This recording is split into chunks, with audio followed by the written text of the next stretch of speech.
تو کافی مقامات پہ یہ لفظ یعنی فرت آیا ہے، لیکن ہم اگر دیکھیں سورہ الانعام کی آیت نمبر 38، اس میں اللہ تعالیٰ کیا کہتے ہیں؟ اس میں اللہ تعالیٰ کہتے ہیں وَمَا مِن دَابَّةٍ فِي الْأَرْضِ وَلَا طَائِرٍ يَطِيرُ بِجَنَاحِهِ إِلَّا أُمَمٌ أَمْثَالُكُمْ مَا فَرَطْنَا فِي الْكِتَابِ مِنْ شَيْءٍ ثُمَّ إِلَىٰ رَبِّهِمْ يُحْشَرُونَ۔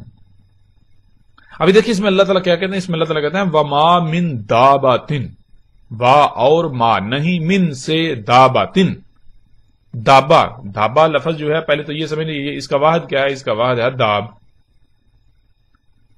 اور جمع کا صیغہ ہے دواب، اور جو دابا ہے وہ جنس پوری ایک بن جاتی ہے، پوری ایک جنس، یعنی مثال کے طور پر جیسے آپ کہتے ہیں جی سواری کے ذرائع، تو سواری کے ذرائع جتنے بھی ہیں وہ ہیں تو یعنی کہ اس طرح کی اور بھی مخلوقات ہیں، لیکن جن پر سواری کی جاتی ہے وہ مخلوقات، وہ ایک گروہ جو بن جائے گا، تو اس کو کیا کہا؟ یعنی کہ اس کے لیے یعنی کہ وہ ایک جنس جو ہے وہ سامنے آ جائے گی۔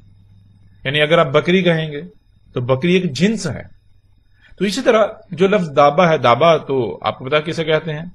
ہم یعنی کہ پہلے بھی بیان کر چکے ہوئے ہیں، دابا داب سے، اور داب کسے کہتے ہیں؟ داب کہتے ہیں کہ مرحلہ با مرحلہ، سٹیپ بائی سٹیپ حرکت کرنا، آگے بڑھنا، ٹھیک ہے نا؟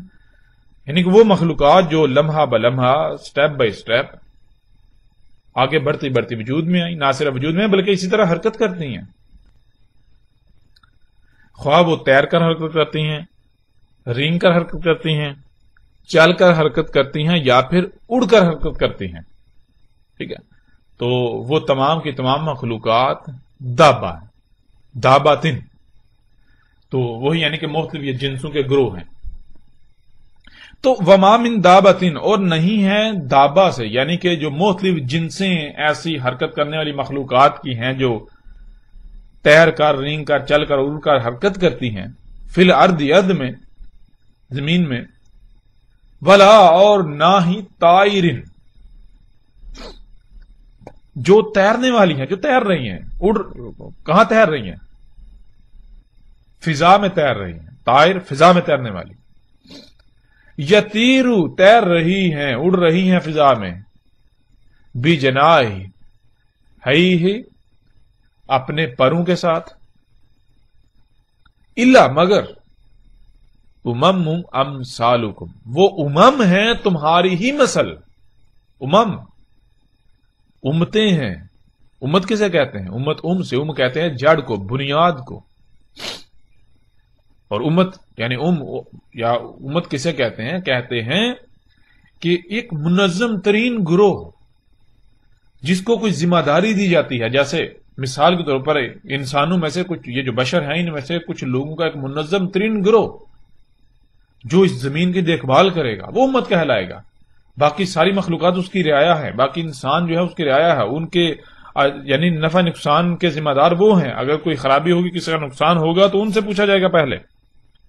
جیسے آپ اپنا گھر کسی کے ہینڈ اوور کر کے جاتے ہیں، کسی کے ذمہ لگا کر جاتے ہیں، تو اگر آپ کے گھر میں چوری ہوگی، کوئی نقصان ہوگا، تو آپ کس سے پوچھیں گے؟ کیا چور سے جا کے پوچھیں گے یا اس سے پوچھیں گے جس کو آپ نے ذمہ داری دی تھی؟